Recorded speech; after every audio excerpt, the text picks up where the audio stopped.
All right, we're going to get started because people, you'll see they'll be joining over the next 5 to 8 minutes. It's just kind of the way the pace has gone. But for those who have joined us, I want to say good morning and welcome to Business Unusual. This is our weekly webinar where we talk about the unusual nature of business and recovery. And I, along with my co-host Peter Klein, Morning. are here to start talking about. Every week we like to look at the markets, the economy, and then different sectors of the Long Island economy, and bring in the best business leaders from those sectors to talk about what they're seeing and what they're anticipating.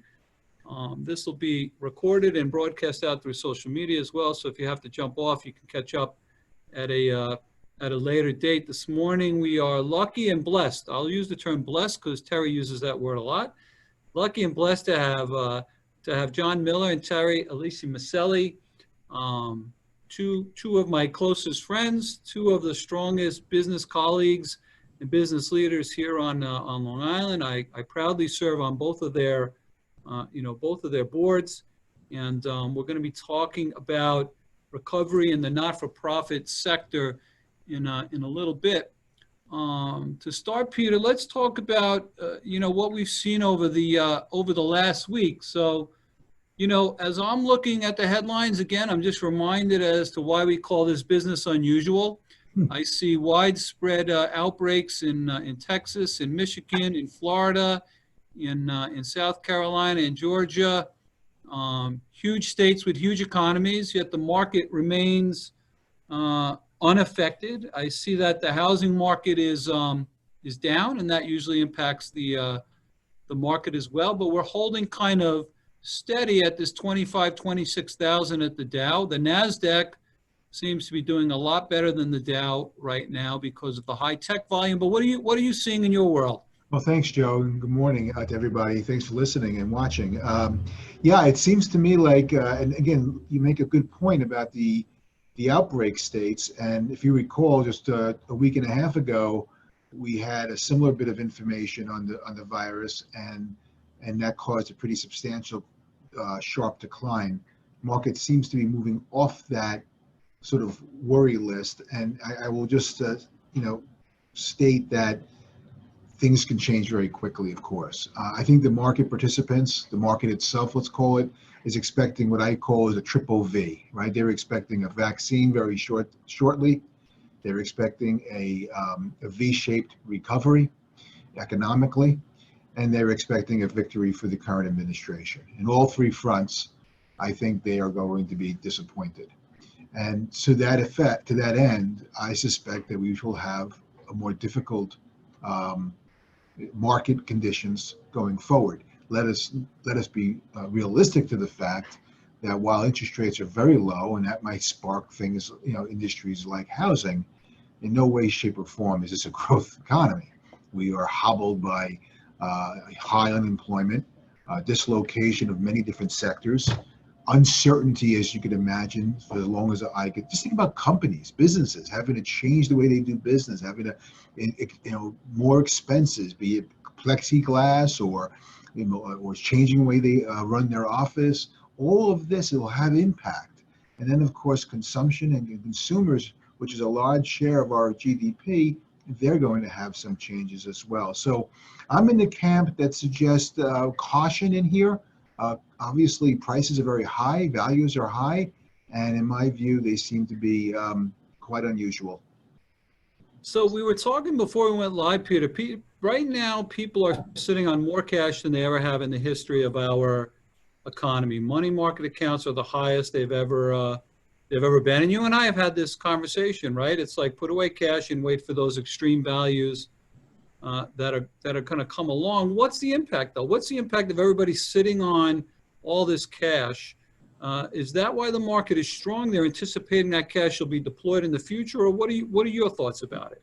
Well, I think it's twofold. I think it's many investors and many investment advisors are suggesting a balanced approach, as I have, whereby you have a good chunk of powder dry and at the ready to put to work when there may be unusual opportunities in the markets or markets go down, and you could buffer your decline a little bit by having that cash there. So I think that's part of it. And I think that pushing back against the notion of having lots of cash on the sidelines is the fact that you get very little to no return on that cash. So folks, they, on one hand, they say, oh, they don't want to be fully exposed to the risks. And then on the other hand, they look at their portfolio a month or two later and they say, well, I'm not making any money on this portion of cash because rates are so low. And maybe at that point, they decide to jump in with both feet.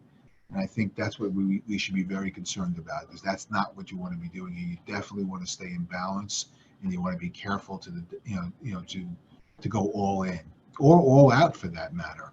I think that's akin to speculating. So having the cash on the side is not earning anything, and that's frustrating many investors. But it's the only asset that doesn't go down.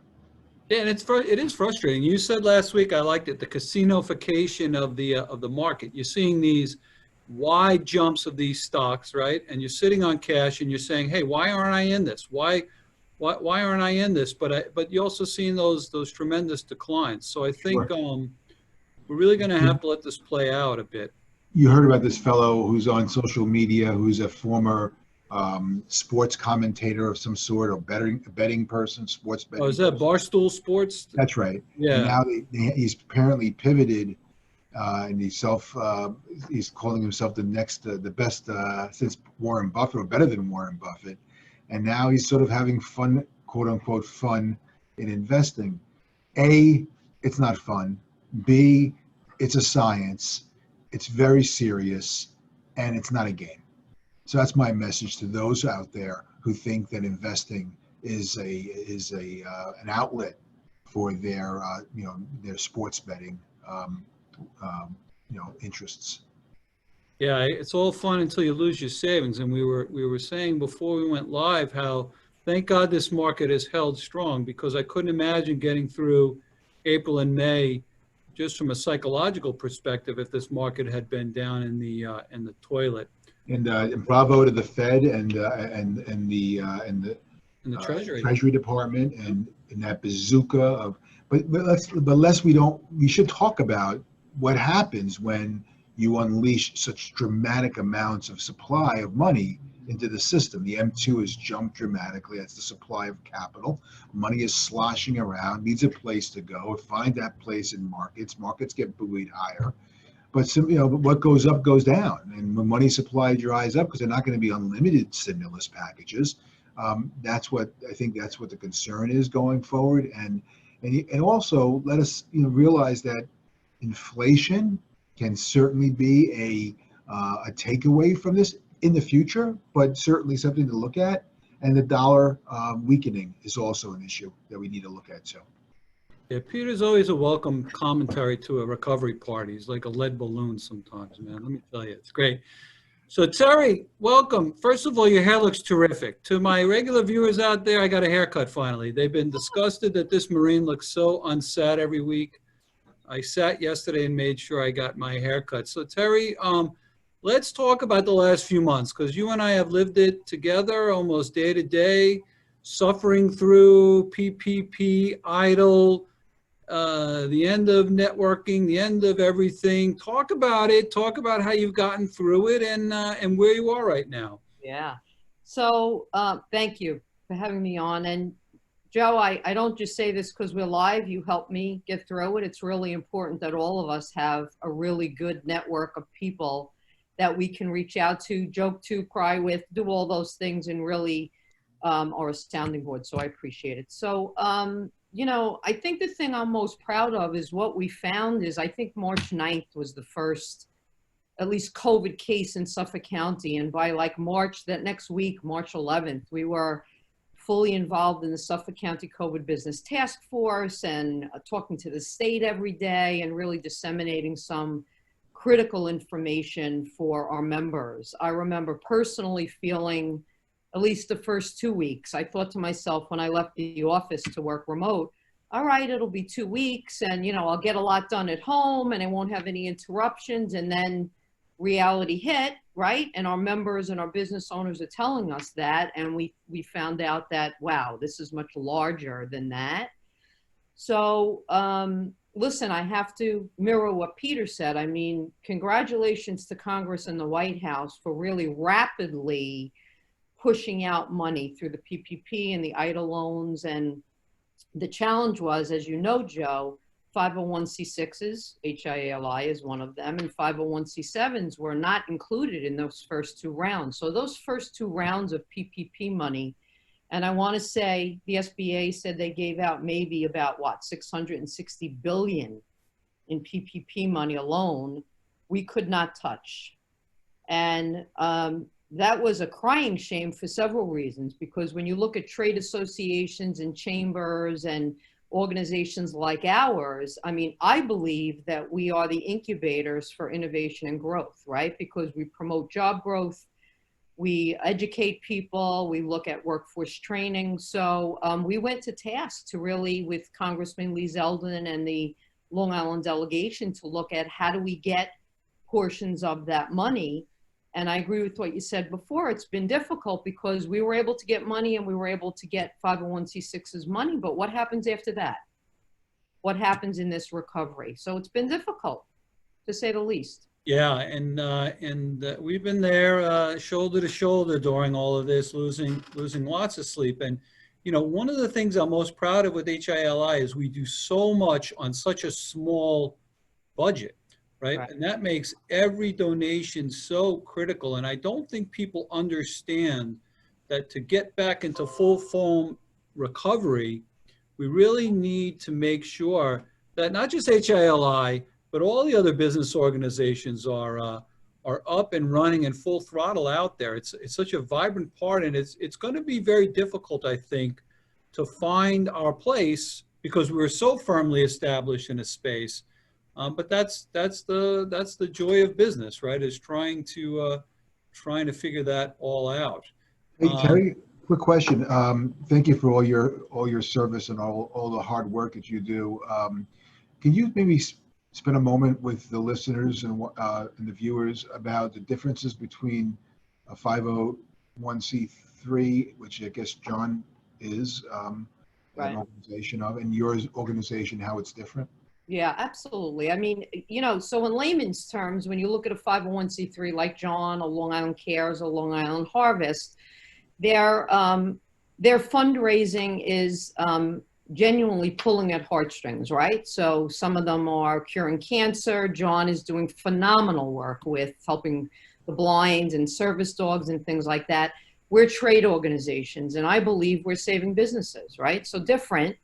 But so I can tell you there are about, what, 105,000 different types of businesses right now on Long Island.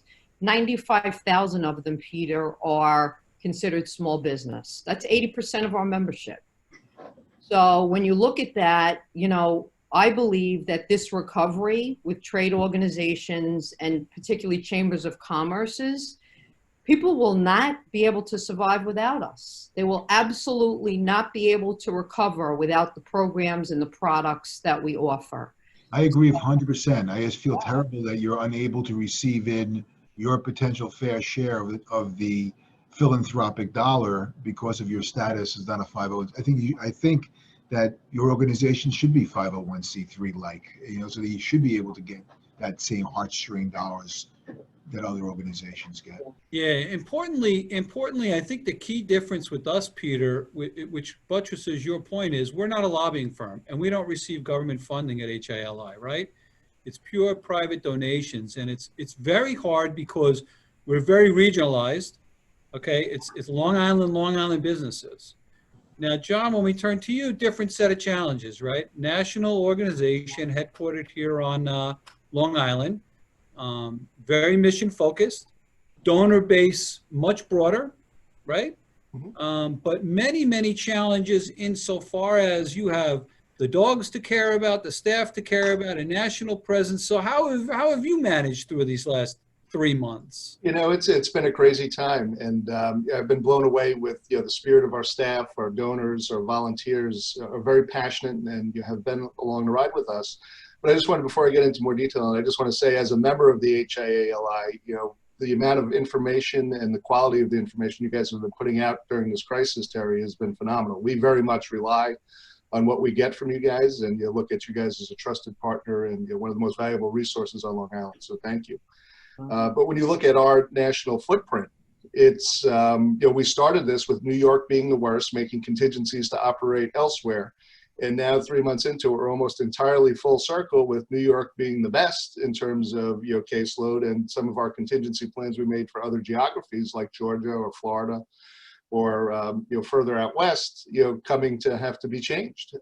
We went through probably 15 different sets of contingency plans from an operational standpoint. Right up front, we had about 260 dogs, primarily here on Long Island, that we had to find temp homes for.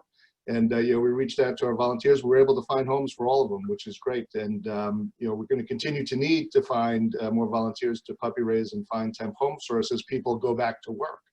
The biggest challenge we face as an organization, both locally and nationally, is we have a number of third-party and organizational events that we take part in, whether it's runs, military type runs, walks across the country, golf tournaments. They're all canceled. And while we're able to do some of them virtually, it's almost impossible to recoup dollar for dollar, the investment that we put into pulling off some of these events.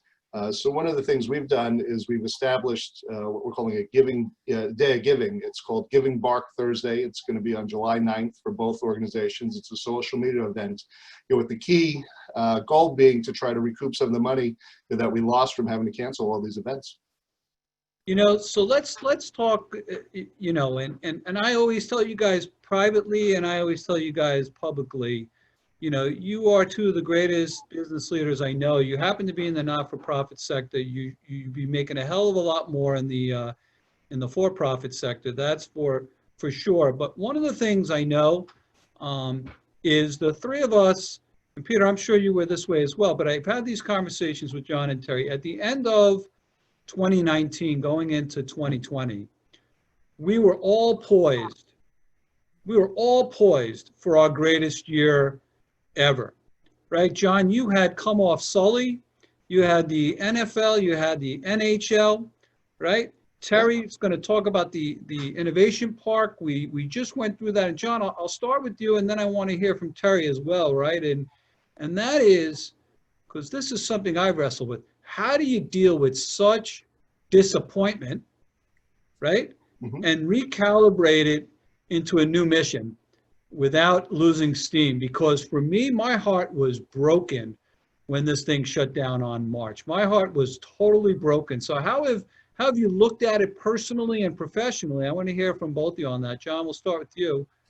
Yeah, personally, it was very challenging, and I just want to, say thank you to Joe. He's been, one of the consistent voices, almost, every week I can count on hearing from Joe, trying to prop us up, seeing what we need to help. And it really is truly appreciated. You and your firm are, absolutely, top notch in all that you've been doing.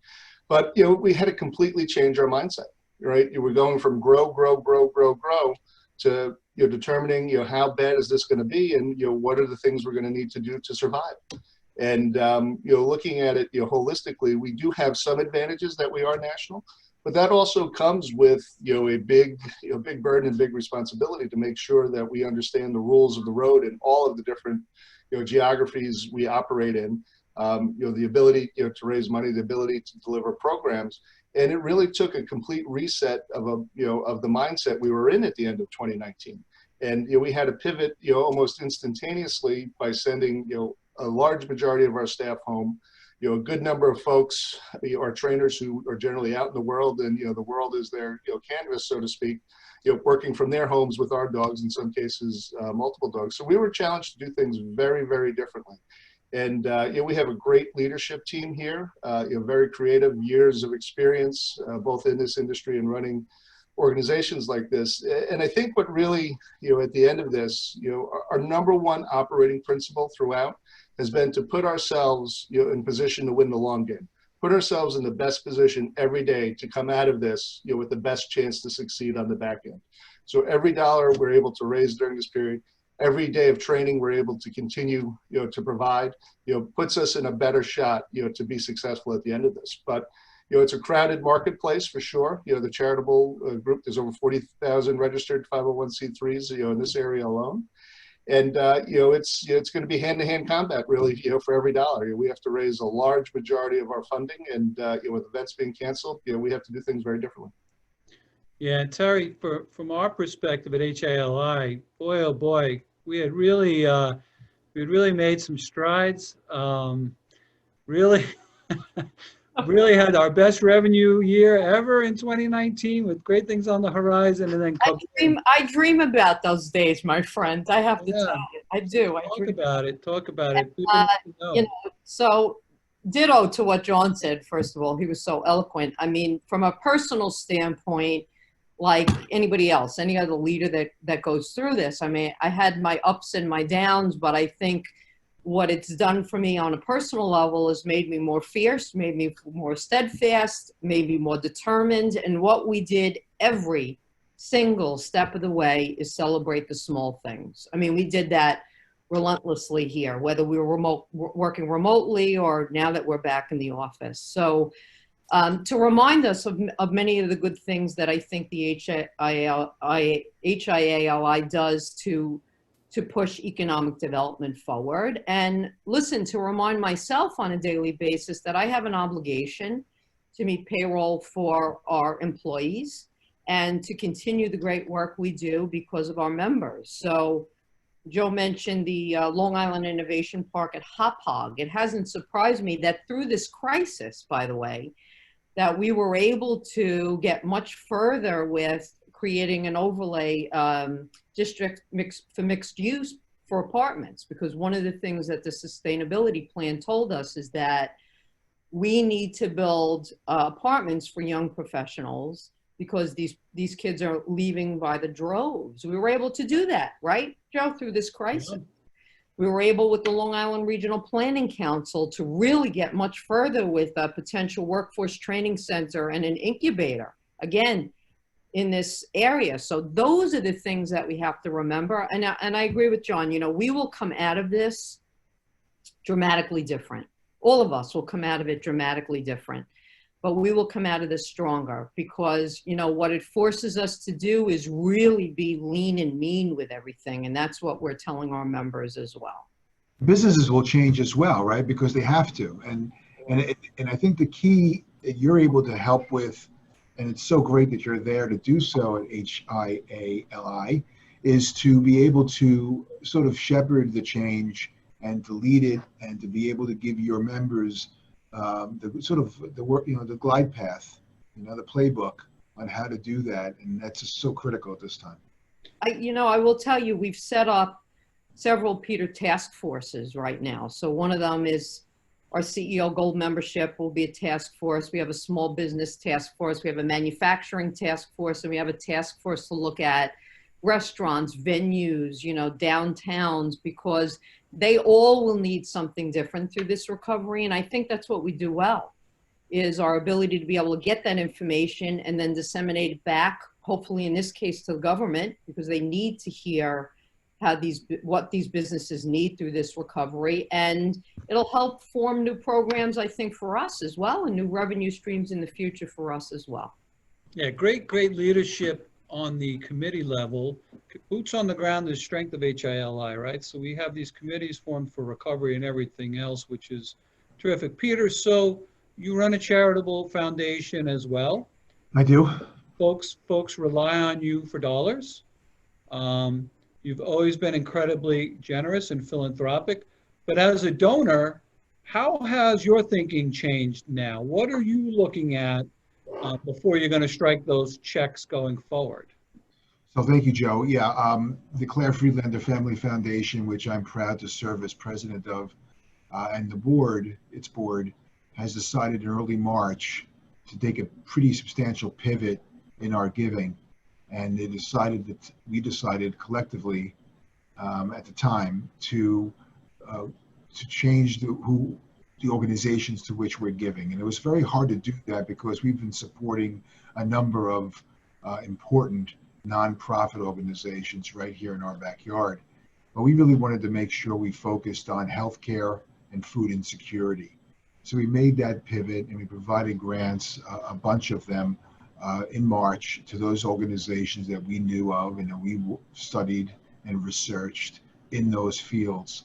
And in addition to that, we also decided to make a substantial grant to the Long Island Community Foundation's COVID-19 task force. And that's really interesting. We may even want to get the LICF on the program in the future, Joe, because they are doing some really interesting, great work philanthropically, hundreds of applications by hundreds of different nonprofits here on Long Island. And this fund that we help support has been making these grants very effectively and very quickly. So we're proud of our work, and we'll continue to do so. That's great, and I appreciate that, and I respect you so much for that. You know how deeply I respect your efforts, John. So at the end of the day, COVID comes, but handicaps and PTSD and all these other things don't stop because of COVID, right? Folks need support, and if you guys can't fulfill your mission, then folks are getting a double whammy insofar as they're facing the challenges of COVID. So how's that impacted and affected the mission, right? It's become challenging, but it must make you more steadfast in that regard. Oh, absolutely. And, applications, through the end of this, through the end of our fiscal year, which will be coming to the end in a couple of weeks, the end of June, we're going to have, an increase in demand for our services. And last year was a record year. So we're increased, year over year on that end. We were not able to, provide service dogs to about 40 people during this, period of time. So that just, increases the amount of time we have, to get through the rest of the list and all the new demand, that has come with it. One of the things I'm most proud of, though, through this is our staff, our trainers, and everybody in the organization, really reached out to all of our constituencies, whether it's our donors, but most importantly, our clients and our applicants, to check in on them, make sure they're okay, make sure their dogs are okay, those who have them, and really support them. And, one of the things that, one of the, bylines of this for us is, our ability to reach out to people during this crisis is up over 500%, simply because we have the time, to sit down, make the calls and check in. And so that's one of the big pivots, we did during this, during this crisis. And, we expect the demand, even, as the states continue to open, to continue to increase. I expect, somewhere between a 25 to 30% increase in demand once this moves forward. So, all the strategies we put in place, in the front end of this, going back to what I said earlier, really was to put us in a chance, to have significant impact on the back end. Hey, John, question. Did you have any concern? I'm sure you had concerns, and I'm sure you had sought information to relieve those concerns about the dogs actually catching COVID back in March. Let's say you had a dog that was working for one of your participants, and the person got sick, needs the dog even more. Let's assume that they're able to not to go to the hospital and they're able to survive at home. But now the dog's even more important to that person because they're not feeling well. And is there a risk in the dog contracting it? We've said, in the beginning, there's a lot of conflicting information on this. As of today, the CDC, said it's, very low risk of, the dog, contracting COVID-19. And, but, we're prepared for every, scenario. We've assisted a number of our clients who have been, affected, either directly through family members. We've taken temporary custody of their dog. We've watched their dog. We've gotten them medical care as needed, whether it was COVID related or otherwise. And, we are there 24/7 for every one of our clients across the country. And, New York City was probably hit the hardest. I know of a couple of cases, where we worked with families who were impacted and, got them help that they needed and, some care, personally and, for the dogs. But, it's something, that's going to be a question and something we're going to need to address as we continue, in all of our businesses, during COVID and post. Yeah, it's going to be interesting, John, because PTSD. So now that healthcare workers have gone through this and have seen, combat, and really the way it's been described to me from the healthcare workers I've spoken to, who've been in these hospitals, it's like just being in combat, being in trenches, and there's going to be a whole new realm of service that's going to be needed out there. So it's going to be interesting to see how the service animals fill that void. So Terri, you mentioned it a little bit briefly, but the innovation park at Hop Hog, I have to tell you, unlike the court systems, which totally shut down, and it's already impossible to get anything done in the court systems. Local government and our Long Island Regional Planning Council, they've really been hard at work. The town of Smithtown had their meeting, their town meeting. We talked about the overlay district. So talk about that a little bit, because it's such a huge piece of economic development. I mean, what people have to realize is this one little economic impact study that we did at HIA-LI has now sparked what's going to be $500 million of economic development on Long Island. So talk about that a little bit. Yeah. So, you know, and I have to kudos to you, Joe, because many of you who are watching probably know that Joe not only is our chairman, but he leads that task force for the Long Island Innovation Park at Hop Hog. So, you know, it's interesting. I grew up in Hop Hog many moons ago, and I remember I've always worked here in some capacity in different organizations, but even I, growing up here, had no clue the economic impact that this had. So we found out through this sustainability plan that not only this is the largest innovation park in the Northeast, only second behind Silicon Valley,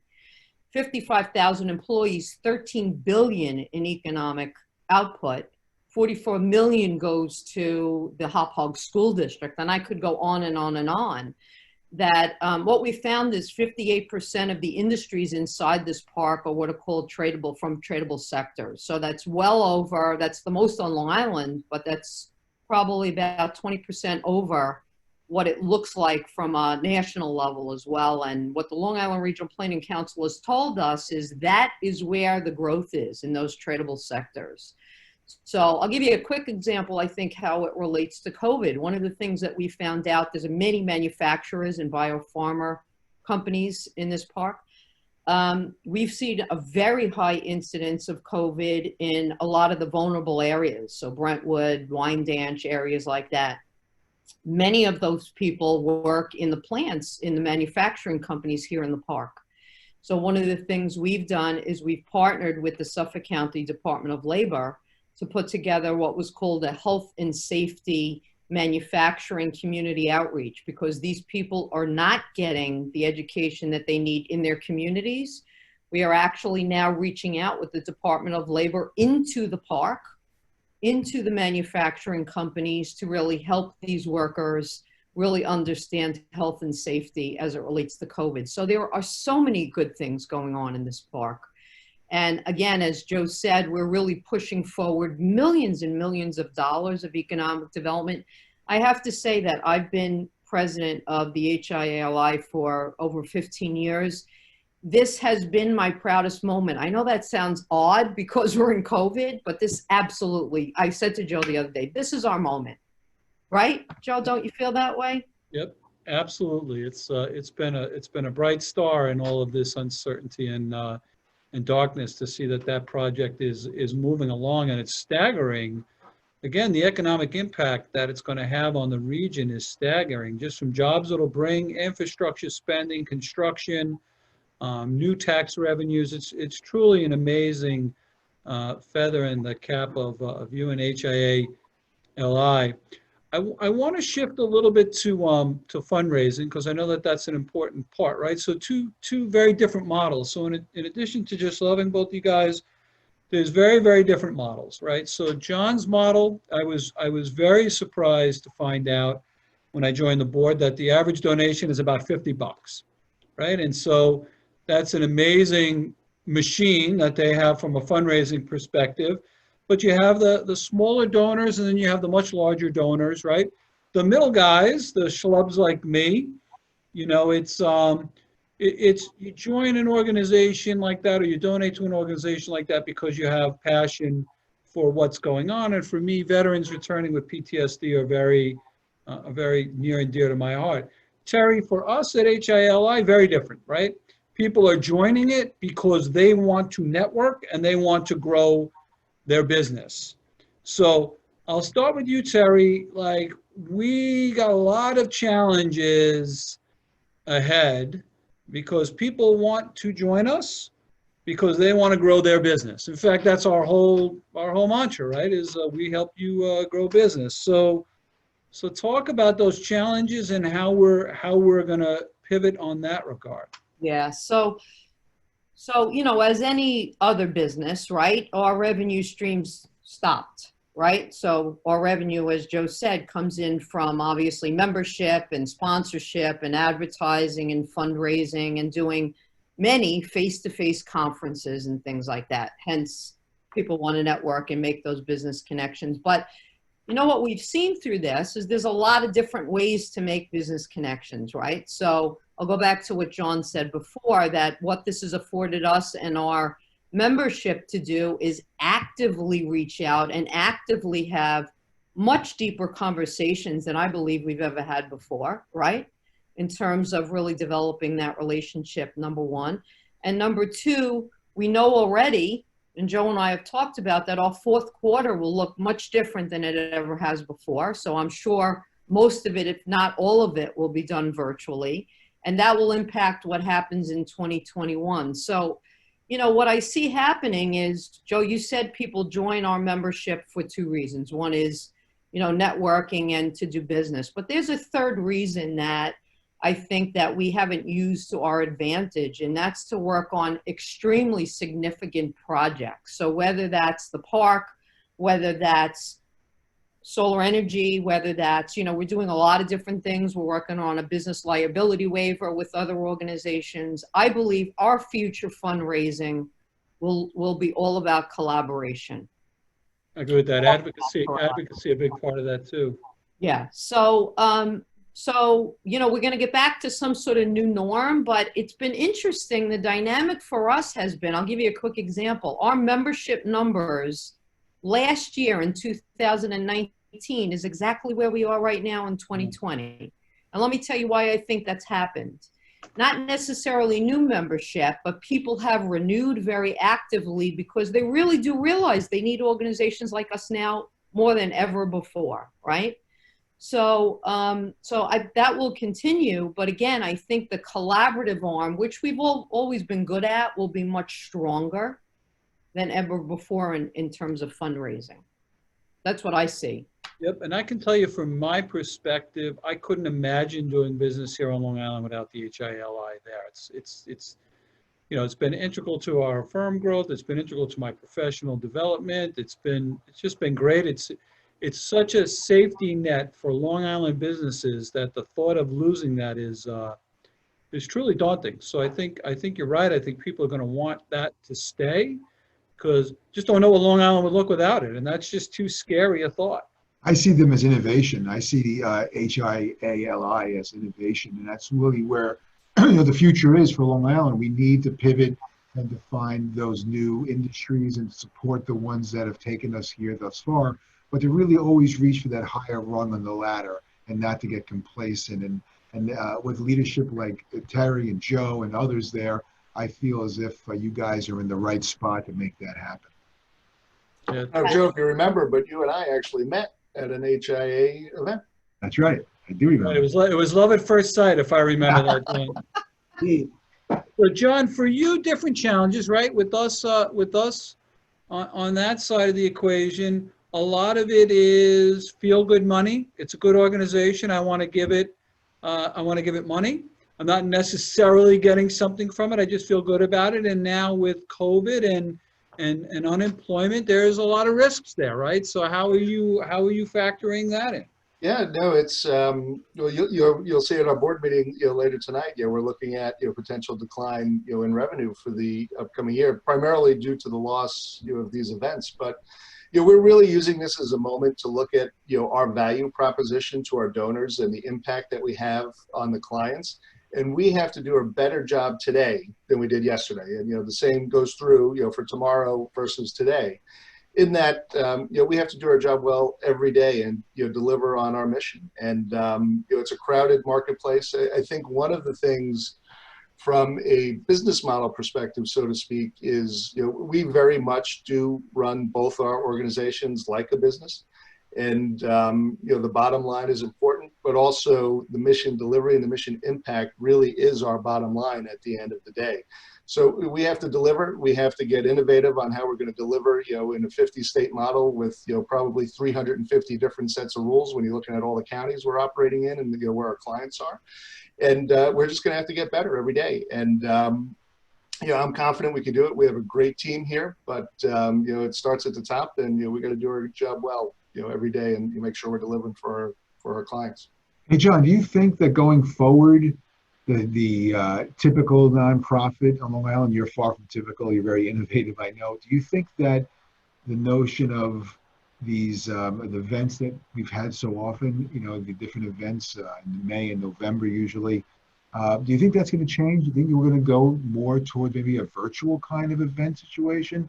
Or do people still want to go out and sort of touch the flesh? Yeah, I think it's a hybrid. I think, if there is a day that comes, Peter, where the flag is dropped and the green light says go, there's going to be people who want to get out. Yep, but I think, as leaders, the model is going to be different. There's no question about it. I think, the virtual events, using technology, whether it's using online platforms for, bidding and, silent auctions, things like that, that's just going to increase, in value. I think, long-term, post-vaccine and post-COVID, people are going to want to be together, but there's always going to be an element, to use the cliche term, a new normal. I think there will be a new normal as it returns to events. But I also think, the biggest impact for organizations, like us is, what is the return on investment for donors, right? What are they donating to? What are they investing in? And, in our case, it's, changing people's lives who have pretty significant disabilities. And we just need to continue to do a good job at that and, keep helping as many people as possible. Yep, we just got a question on a comment I made, John, about the donor base in you. I wasn't. The comment was, people will donate, especially if they're going to get sponsorships or recognition for their business, which I totally understand. That's a different issue, right? That gets into the events. Right. What I was referring to when I said, from a feel-good perspective, is somebody, if the average donor is $50, right? Mm-hmm. And there's tons of those coming in, and people are tightening up their household. Those aren't people that are getting sponsorships or getting publicity. Those are people that just want to donate to a good organization that's providing a good service, that there's a risk in losing. And we don't know where this economy is going, and we don't know what the loss of those donors are going to be. We especially don't know what the loss of sponsorships are going to be, because we can talk about virtual events, okay? But look, I'm a guy who supports a lot of not-for-profit events. I don't know how much it's worth for me to do a virtual sponsorship and what that's going to get. There has to be value, and I think the key word there is value. So that I really think is important. So Terry, that's, Peter's a value investor. He looks for value stocks. And I think that businesses are going to be looking for value not-for-profits to support, things that are providing tremendous value. So in terms of HIA-LI, what's the most valuable thing you think we can be providing right now as we get through this? Yeah, I mean, if I can backtrack just for a second, we belong to the NYSAE, and I'm very involved. That's the national organization of associate executives. And one of the things they've seen, to answer Peter's question, is they're anticipating, so they're 501c3s, 501c6s, it's the whole gamut. They're predicting at least a 30%, at a minimum, a 30% decrease in any sort of profitability whatsoever, just across the board. And they look at it nationally. They don't only look at New York City, obviously. And we're on weekly calls with them to find out what's happening in other areas, and we see a trend. So the trend we see is absolutely everybody right now has to go virtual. But as John said, there'll be a hybrid probably in the future where people want to get out. They don't want to be isolated, but they'll also be cautious. So we don't know what that consumer spending will look like. To answer Joe's question, I mean, one of the things that we are working on now, and I am the most proud of, is I believe that we are leading Long Island business recovery right now, first of all. And we are smack in the middle of helping our members do three things. One is, we talked a little bit about it before, is to reach out. Right now is the time to reach out to your clients, to reach out to your employees, to reach out to your vendors, to do a lot of research and ask, you know, what does that consumer want? Or what does that prospect want? And then to replan. I think that's right now, Joe, what our value proposition is. The ability to be able to give our members that information and that guidance is critical right now to their recovery. And to be a support group for that small business as well, right, Terri? Right? They're going through some difficult times. I mean, probably the most difficult they've ever been through. And, you know, and in many cases, they're a small business where maybe the owner or the CEO is the only guy. He doesn't have a cabinet, so to speak, of other folks in his company. You're that cabinet. You're that, you know, go-to people that he has to ask these questions of. And that's a major opportunity for you to really help that small business owner. Yeah, and you know, I'm on the phone, you know, particularly through this. I mean, we've always been member-centric, and the whole staff has been on the phone, you know, talking to our members on a daily basis. And over and over and over again, we hear ourselves say, reach out, believe it or not, yep, reach out to your competition. Reach out to other organizations. Become more collaborative. You will never get through this recovery if you do not become more collaborative. It just will not happen. It absolutely will not happen. So I believe that's the type of support that we're giving people. And some of it is, you're right, Peter, just listening to them. But most of it is giving them guidance and disseminating some really, really important information as a result.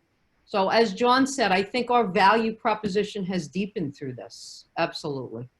Yeah, so John, a question came up, and I think it's a good one, right? And that is revitalizing website and other things to provide value and help facilitate donations. So talk about that a bit, because I think that's a huge part of this whole puzzle. Oh, there's no question. And, you know, the other piece is engagement too, right? You know, there's a good proportion of donors that you want to feel and see and touch, you know, what they're doing. You know, in terms of the website, you know, ours will be down on Thursday because it's being rebuilt, you know, to include, you know, certain, you know, features and, you know, issues, you know, relevant to our donor base. You know, we are 100% transparent in everything we do. You can find all of our financials online for both organizations, as well as, you know, ways to intersect.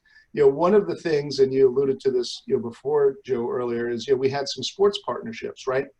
And, you know, we had some very, you know, recognizable teams, you know, here locally. You know, we had a partnership with the Islanders, you know, the Washington Capitals, you know, we did some work with the Houston Texans, Atlanta United. You know, there's a whole list. But one of the things that we've seen in terms of our value to these sports teams during this time is their dog, which we call a puppy with a purpose, is the leading form of engagement that they're using, you know, to connect with their fans on social media and create content and, you know, and work forward. And, you know, right on the front end of this, you know, we worked, you know, to develop a corporate puppy with a purpose program for organizations, you know, right here on Long Island, where a corporation can adopt a puppy, help raise it.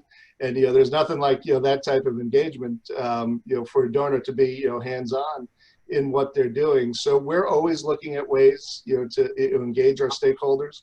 But I think transparency is key. You know, one of the first things, you know, we did when, you know, I got here is, you know, we worked with GuideStar, which is one of the key rating agencies, you know, to go from, you know, a gold status to a platinum status. And, you know, to get that status, you need to be able to, you know, talk about your goals, your metrics, you know, what you're doing and operating as a business.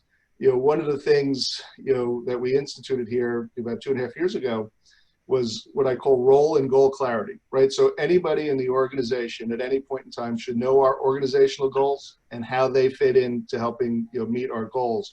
And that's how we run the business. But, you know, on the end user end, whether it's a client or a donor, keeping them informed and constant communication, even if you don't have something new to say in that moment, I think letting them know what you're doing and how you're doing it is critical.